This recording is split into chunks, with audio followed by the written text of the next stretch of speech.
Llega el verano, llega el calor, como ya dije, llega la temporada de meterse mucho al arroyo, pero en nuestro caso, cuando vivís en medio de las sierras, llega el momento de mayor productividad y llega el momento donde hay que trabajar muchísimo. Así como la recolección de frutales es muy importante para producir nuestros dulces, luego de la fruta viene la semilla, y justamente de eso quiero hablar hoy en este video. Es el momento de recolección de semillas. Si estás interesado en la regeneración del monte nativo, muchas de las plantas, al menos de acá de las sierras, comenzaron a dar semillas. Y con eso empezamos a recolectar las semillas que vamos a querer reproducir.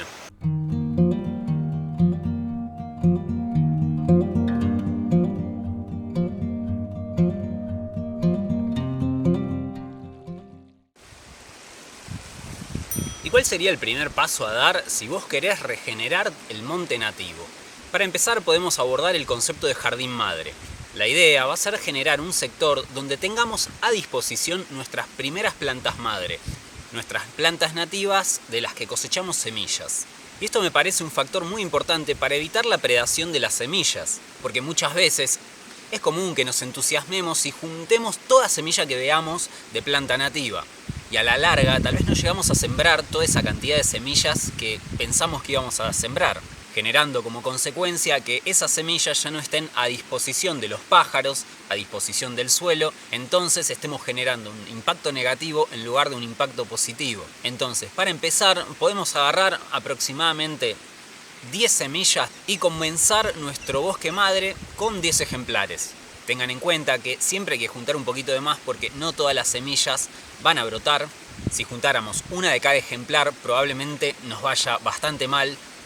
Así que asegúrense más o menos aproximadamente 10 semillas por ejemplar y no se expandan demasiado en la cantidad de ejemplares porque para empezar tiene que ser algo gobernable, algo a lo que te puedas comprometer y puedas lograr.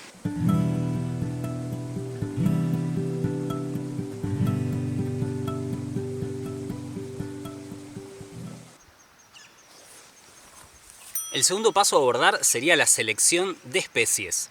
Debo admitir que esta es una parte muy difícil porque para abordar la selección de especies vas a tener que conocer un poco tu lugar. Vas a tener que conectarte bastante con tu entorno, y hablo de conectarte con tu entorno por este tema de qué es nativo, qué es endémico. Cuando acá se habla de plantas nativas, se habla de plantas que crecen en Córdoba o que crecen en ciertas zonas a cierta altura. Por ejemplo, 400 metros más abajo que nuestra altura, que estamos a 1200, ya crecen muchísimos bosquecitos de coco, que es un árbol hermoso, nativo de acá de la zona, pero bueno, no es tan propenso para crecer en este lugar, a 1200 metros de altura. Como siempre digo, nosotros estamos en un lugar de transición entre los bosques de altura, bosques de tabaquillos por ejemplo, y el espinal. Estamos en zona de transición, zona de pastizales. Por lo cual acá entra un factor bastante complejo que yo diría la historia ecológica de un lugar. ¿Por qué? ¿Podemos estar seguros que realmente esta es una zona de transición? ¿O esta zona fue predada por el sobrepastoreo, las quemas indiscriminadas, el uso indiscriminado de árboles autóctonos para calefacción y otros factores históricos que tal vez desconocemos? Tengan en cuenta que la mayoría de los árboles autóctonos de esta zona son de crecimiento extremadamente lento, por lo cual nunca va a ser la mejor idea utilizar árboles nativos para calefacción.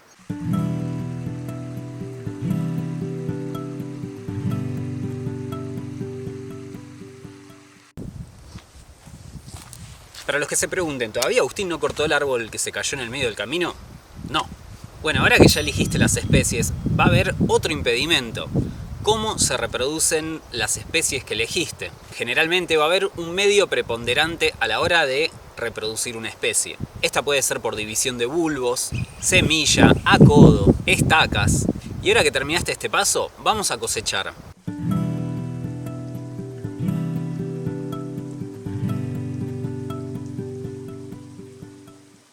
Como siempre digo en este canal, mirá las bellezas que te perdés por cortar excesivamente el pasto. Bueno, estamos buscando semillas de pavonia.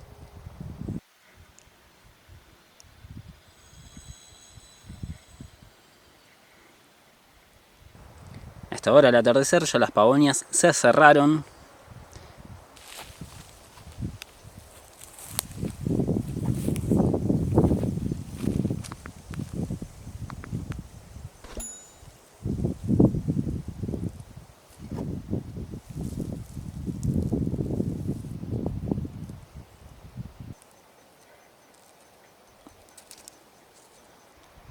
Acá se puede ver lo que queda después de la flor. Esto que hay acá adentro son las semillitas. Ahí se pueden ver las semillas. Algo importante a tener en cuenta es que no todas las plantas van a semillar en el mismo momento, por lo cual este trabajo va a ser un trabajo que se va a distribuir a lo largo de toda la temporada. Este año también vamos a sembrar moradillo. El moradillo ya tiene un montón de semillas. Vamos a juntar más o menos como les dije.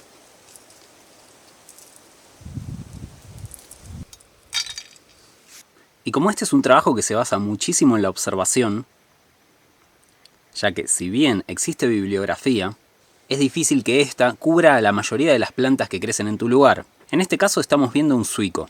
Los zuicos que tenemos nosotros en la huerta ya empiezan a asomar sus primeras flores, pero todavía no es el momento de cosechar sus semillas. Por lo que nos vamos a ir a recorrer un poco a ver qué otras semillas nos puede proveer el monte. En el caso de la carquejilla pude ver que se puede reproducir cortando un gajito y poniéndola en agua. Si le agregas a esto algún enraizante, seguramente ayude muchísimo más. Por acá tenemos la escobadura.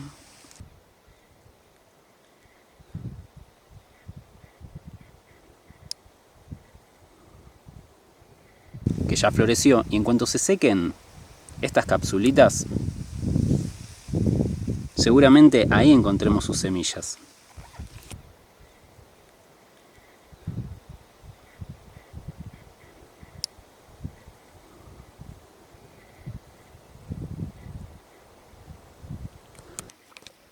En el caso de esta portulaca nativa, que tiene una flor hermosa pero florecen a la mañana, seguramente crezca de gajo, así que vamos a sacar un gajito y lo vamos a poner rápidamente en tierra o en agua. Y acá tenemos los cefirantes. Realmente esta no es una planta que haya encontrado en libros, es una planta hermosa con una especie de tulipancito amarillo. Se reproduce por bulbo o por semilla.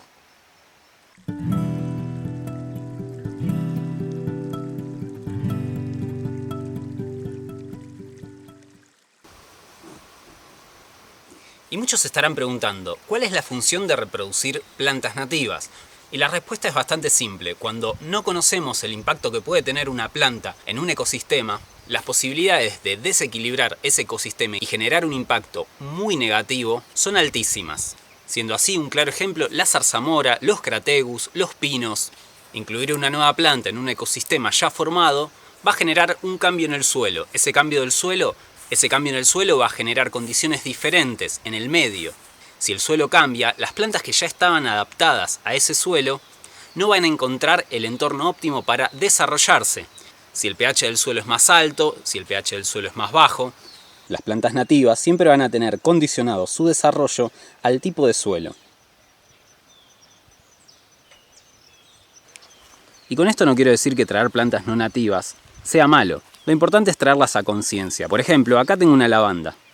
Pero las posibilidades de que esta lavanda se reproduzca sola y genere un impacto en este ecosistema son de bajas a ninguna.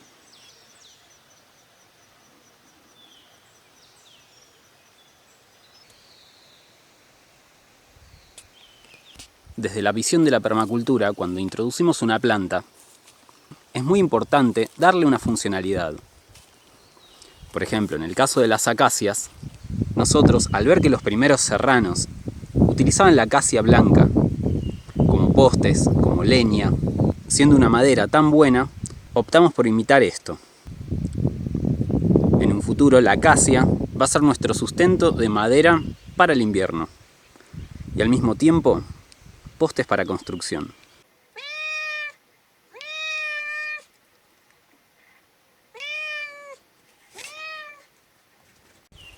Diferente es el caso de las nativas. No necesariamente tienen que tener una utilidad para nosotros, ya que la utilidad se la está dando a su ecosistema.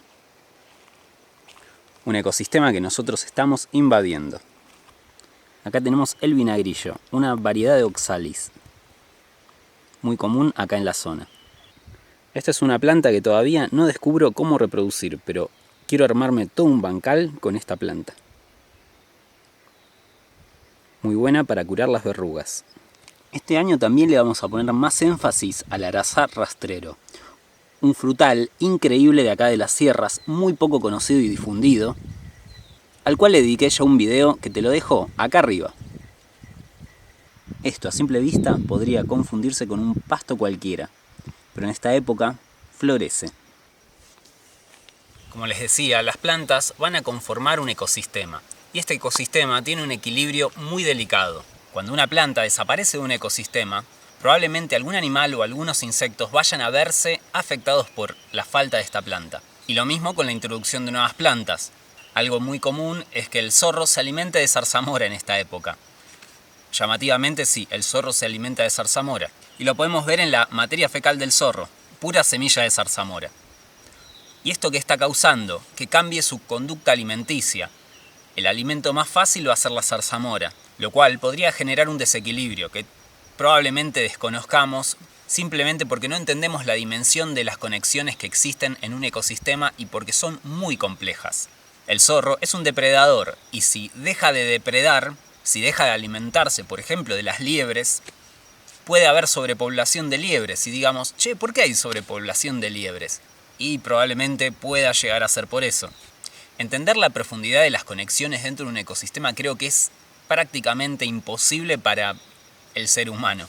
Aunque hayas estudiado todas las ciencias que se te ocurran, probablemente no llegues a comprender jamás la complejidad de todas las interacciones biológicas que tiene este planeta. Como una planta que tanto abunda acá donde estamos, a tan solo 34 kilómetros no la conocen. Y menciono esto porque demuestra lo frágil de un equilibrio. Por algún motivo, esta planta fue desplazada y te garantizo que si está en esos lugares te das cuenta instantáneamente, porque en cuanto la pisás larga un aroma a anís increíble. Otra de las plantas fuertemente predadas, muy conocidas por todos, es la peperina. Y si bien esta planta es fácilmente reproducible, por ejemplo por acodo, bajando una ramita, poniéndole un poco de tierra encima, dejás pasar un tiempo para que enraíce y después la cortás y vas a tener una plantita nueva. Pero sin embargo, la gente, fascinada por la peperina y porque la peperina se puso de moda, comenzó a predarla. Y en algunos lugares donde abundaba, desapareció. Por suerte existen varios proyectos que conozco de gente que se está encargando de recuperar a la peperina. Por ejemplo, acá en Calamuchita, Estancia La Perseverancia. Cuando llegas a un entorno natural, está en vos ser el guardián de ese lugar. Ayudarlo, ir a favor y no en contra. Obviamente, al mismo tiempo vas a necesitar tu sustento, vas a necesitar tus frutales, vas a necesitar tu huerta, que son plantas no nativas. Pero como les dije, si estas plantas tienen una función, ya sea para alimento, ya sea para leña, pasamos al escenario del impacto mínimo, del menor impacto. Muchas veces hay gente que empieza a encontrar, a abordar el mundo de la ecología, el mundo de las nativas, y dicen, pero plantaste acacia, ¿cómo vas a plantar acacia? Es invasiva la acacia. Claro, cuando vos vivís en la ciudad, probablemente no necesites leña para calefaccionarte, porque la energía probablemente venga de algún otro lado. No te cuestiones, y si compras leña o si compras carbón, tampoco te cuestiones demasiado de dónde viene ese carbón, si se están predando bosques de quebracho para hacer ese carbón, o alguna otra planta en peligro, cuántos kilómetros viajó ese carbón para que vos lo consigas y te hagas tu asado. Y esto yo no lo digo para criticar, lo digo para miremos hacia adentro, miremos hacia uno, no lo que hace el otro. Yo todavía, por ejemplo, siento que tengo muchísimo por aprender, todavía tengo que cambiar muchísimas conductas, estoy en un proceso de aprendizaje, todos estamos en un proceso y todos queremos mejorar. Y generalmente cuando descubrís que algo te hace bien, algo le hace bien a tu lugar, querés compartirlo y esto es lo que estoy haciendo. Hablando de funcionalidad de las plantas, acá hay una nativa que también podría llegar a tener alguna funcionalidad interesante para nosotros. A esta planta, que se le dice farolito comúnmente, se la conoce como ginseng brasilero. La verdad todavía no la probamos, pero en algún momento vamos a experimentar un poco con esta planta. ¿Querés hacerle un bien a tu espacio, un bien a tu entorno? ¿Estás en un entorno natural? ¿Te querés mudar a las sierras? Bueno, es un gran compromiso. Así que mi consejo, si te gusta la naturaleza, amás a este planeta, plantá nativas. Espero que te haya gustado este video y hasta la próxima.